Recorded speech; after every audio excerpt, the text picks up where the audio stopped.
Today we're breaking down what owning a supercar really costs and why your bank account ends up sounding like a three-cylinder running without oil. First shock, the price. A GT3 RS? Around $300,000.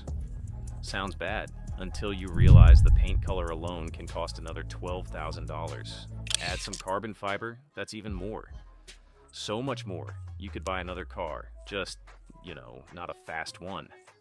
Insurance, that thing that keeps you awake at night. And if you're young, you'll pay more than your rent. And if you're older, you'll still pay. Because nobody believes you bought a 911 without going through a midlife crisis. Oil change? On a supercar? That doesn't sound like a service, it sounds like a small loan. Tires? About $2,500 if you don't drift. Brakes? Let's not even start. A set of ceramic rotors costs more than a used VW Golf. Not joking, yeah. It drives amazing, but it drinks like a rock star backstage. 20 liters per 100 kilometers. Try 30 when you're having fun. Standing at the pump dropping $180 makes you feel like an investment banker, minus the salary.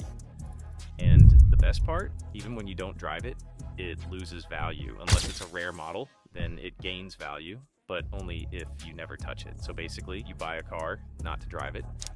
Welcome to the most exclusive gym in the world. You pay to not use it. So, what does a supercar really cost? Everything. Money, patience, relationships.